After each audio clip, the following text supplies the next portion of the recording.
네, 안녕하세요. 저는 이제 99년생이고 대학교 1학년까지 한국에서 공대를 다니고 이제 군대를 갔다가 이제 호주로 오게 된 최수명이라고 합니다. 저는 호주 오기 전에 IELTS 오버롤 6.0을 만들어 놓고 호주로 왔고, 이제 제가 호주 오면서 이제 제가 처음에 했던 거랑 이제 후에 이제 고민거리를 비교하자면은, 제가 처음에 부모님께서 이제 학비를 서포트 해주시면 제가 렌트비는 이제 제가 다 생활을 하면서 이제 벌면서 생활하려고 했는데, 이제 학업과 일을 병행하면서 하면 이제 페일이 나오거나 아니면 성적이 좀 안 좋게 나올까 봐 이제 고민도 많이 했었지만, 막상 해보니까 괜찮았던 것 같아요. 제가 처음에 이제 영주권을 염두에 두고 이제 학과를 선택하려고 했었기 때문에 이제 제가 찾아보다가, 이제 저는 이제 한국에서도 이제 대학교 1학년 때까지 공대를 전공했었고, 그래서 이제 호주에서도 이제 공대 쪽이나 아니면 IT 쪽을 하려고 했었는데, 제가 IT는 제가 이런 백그라운드 자체가 아예 너무 없다 보니까 차라리 하더라도 이제 제가 했던 거를 하고 싶어서 엔지니어링을 선택하게 된 것 같습니다.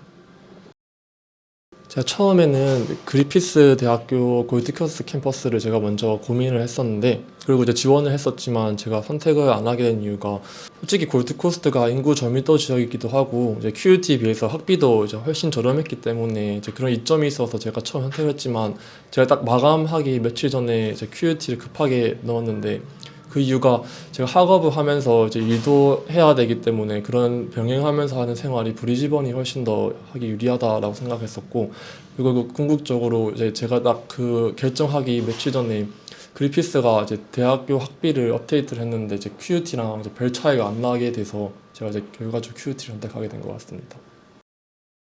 이제 저는 전공 과목보다 English Communication QCD 210이라는 과목이 제일 어려웠었는데, 이제 저의 전체 공부량에서 한 40% 정도를 이제 차지했던 것 같은데, 저는 이제 제가 투자했던 시간에 비해서 이제 그런 성적은 제일 안 나왔던 것 같고, 이제 반대로 제가 전공 과목들, 예를 들어서 물리나 이제 기초 역학 같은 과목들 저한테 생각보다 재밌게 다가왔었던 것 같아요. 왜냐면은 제가 고등학교 때 이제 이공계열 가지고 이제 과학 과목 중에서 두 개 선택해야 되는데, 이제 물리랑 화학을 선택했지만 결국에는 수능 때 가서 물리를 포기하게 됐거든요. 그런데도 그냥 대학교 때는 공대를 하고 싶어서 공대도 갔고, 그 대학교 1학년 때도 이제 물리가 너무 어려워서 살짝 혼났었는데, 여기 와서 이제 할 때도 이제 정말 고민을 많이 했었거든요. 근데 막상 해보니까 제가 공부를 제대로 안 한 거였었고, 해보니까 재밌게 느껴졌던 것 같아요. 디플로마 전체를 두고 봤을 때는 호주 학생들이나 이제 국제 학생들 비율이 반반이었던 것 같고, 이제 디플로마인 엔지니어링에서는 이제 호주 학생들이 이제 훨씬 많았고, 국제 학생들은 10명 미만이었던 것 같아요. 한국인은 저 혼자였고, 이제 뭐 대만에 1명, 일본에 2명, 콜롬비아인 2명, 그다음에 몽골인 1명, 스리랑카 2명 이런 정도 있었던 것 같습니다. 제가 처음에 지원했을 때는 이제 시빌 엔지니어링으로 지원을 했었는데, 왜냐면 엔지니어링 중에서도 이제 토목공학과가 이제 호주 내에서도 수요가 많아서 저한테 영주권도 유리할 것 같았고, 이제 저한테 뭔가 흥미가 좀 더 생길 것 같아서 이제 그런 걸 했었는데, 뭐 물론 지금은 뭐 AI니 아니면 머신러닝, 그다음에 이제 뭐 반도체 소프트웨어 엔지니어링 정말 뭐 핫하긴 하지만 제가 그런 쪽으로는 이제 정말로 아는 것도 없고 그런 흥미가 없어가지고 그런 선택을 안 했었고, 그리고 이제 디플로마에서 국제 학생들은 이제 2학기 때 엘렉트로니컬 엔지니어링이랑 그다음에 엔지니어링 메카닉스 그 두 개 과목 중 하나를 선택해서 이제 수강을 해서 들어야 되는데, 저는 이제 처음에 토목공학과로 이제 올라 했었고, 한국에서도 이제 기계공학과를 했었기 때문에 엔지니어링 메카닉스 쪽을 이제 해가지고 수업을 들었는데, 막상 해보니까 이제 그런 문제 푸는 거나 기초역학 물리 같은 게 이제 저 흥미가 생겼고 재밌어가지고, 아마 저는 2학년 때 메카니컬 엔지니어링으로 진학할 것 같습니다. 영어는 너무 당연한 거니까 영어를 제외하면은 컴퓨터 활용 능력? 예를 들어서 뭐 코딩? 파이썬 같은 게 될 수 있을 것 같은데, 그러기 이유가 이제 제가 2학기 때 이제 파이썬을 배우게 되는데, 저는 이제 저도 코딩이 처음이어가지고 정말 낯설었었기 때문에 좀 처음에 적응하는데 시간도 좀 걸렸었고, 그래서 공부를 이제 좀 깊게 하고 와라기보다는 조금 맛보기? 기초만이라도 조금씩 그냥 한 번이라도 훑고 오면은 나중에 학기 때 공부하는데 좀 많은 도움이 될 거라고 저는 생각을 합니다. 제가 1학기 때는 주 5일 학교를 갔었었고, 제가 2학기 때는 이제 주 4일 학교를 갔었는데 제가 2학기 수강 신청 이제 하기 전에 이제 한국처럼 이제 기다렸다가 이제 시작하자마자 바로 수강 신청해가지고 최대한 학교를 덜 가려고 짜려고 했는데 이제 아무리 이렇게 좋게 짜도 주 4일은 최소 주 4일은 이제 학교를 가야 되고 보통 이제 한 과목당 이제 수업이 2개나 내지 3개 정도가 있는데 전공 과목은 보통 이제 워크샵, 그다음에 워크샵 익스텐션, 튜토리얼 그리고 실습 이렇게 4개 정도가 구성되어 있는 것도 있고 나머지는 이제 한 2개나 3개 정도로 이제 구성되어 있는 것 같습니다. 이제 English Communication이라는 이제 QCD 210의 과목은 이제 각 학기마다 이제 토픽을 주는데 이제 그 토픽에 관련된 기사를 읽고 이제 라이팅을 작성하는 게 주를 이루고 이제 그 다음에 PPT 발표, 그다음에 이제 그룹 디스커션이라고 이제 그룹 팀원들끼리 앞에 나가서 토론하는 걸로 이제 평가를 하는 것도 있고, 그다음에 이제 수학은 이제 프로블럼 솔빙 타스크라고 문제 푸는 게 그것으로 이제 과제가 주로 이루는 것 같고,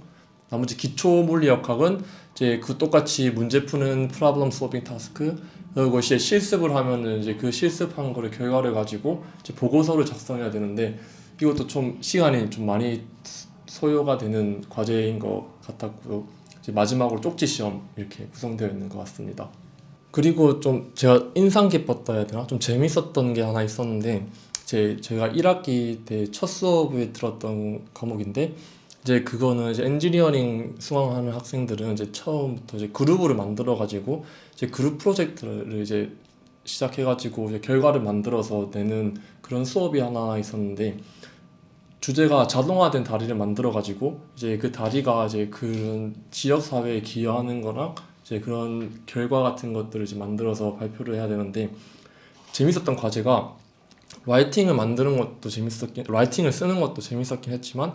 이제 제가 정말 긴장도 많이 했던 게 이제 튜터분들이 스테이크홀더가 돼가지고 이제 그 다리를 제작하기 전에 계획서를 작성해가지고 이제 발표를 하고 이제 그 스테이크홀더 분들과 의견을 주고받으면서 피드백을 받고 이제 일어났던 게 어떠하게 결과로서 도출돼가지고 도움이 되는지 약간 이런 걸 얘기하는데 제가 정말 그거는 긴장도 많이 했었고 조금 신선했던 과제였던 것 같아요. 디플로마 내에서 이제 다른 전공 학생들과 같이 수업을 듣는 거는 아까 말했던 English Communication QCD 210 수업 말고는 없었던 것 같아요. 그래서 저도 이제 그 수업 이제 하면서 정말로 힘들었었고, 그다음에 이제 시간은 많이 쏟아 부었었는데 그 제일 많이 투자한 것만큼은 결과는 제일 안 나왔고,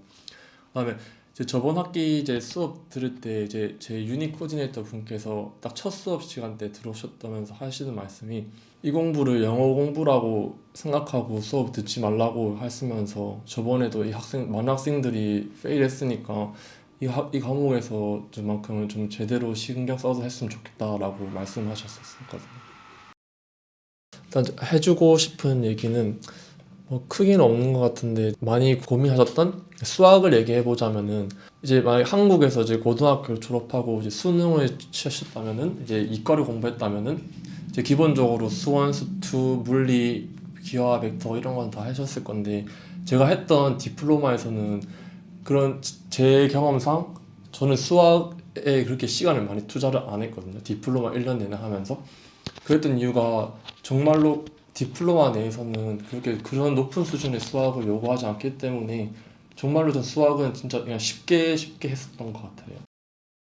그리고 이제 다른 유학생들이나 다른 학생들 보면은 대부분 이제 다 이제 고등학교 졸업하고 온 학생들이 많았는데 예를 들어서 이제 쟤랑 과제를 같이 했던 대만 친구들이나 일본 친구들 보면은 이제 고등학교를 갓 졸업하고 다 오셨던 사람들인데 다 그런 백그라운드 지식 없이도 그냥 과제를 하면서 서로 이제 도와주고 하다 보니까 그냥 얘가 백그라운드 없는데도 그냥 잘하고 제가 정말로 도움도 많이 받았던 친구들이었거든요. 그래서 보면은 그냥 그런 백그라운드가 없어서 엔지니어링 하기 망설이는 거는 그거는 별로 그렇게 큰 장애물이 될 것 같다고는 생각을 안 해서 괜찮을 것 같습니다. 저 인터뷰 봐주셔서 정말 감사하고요. 그리고 이제 이치오주 좋아요와 구독 좀 눌러주세요. 자기소... 나 지금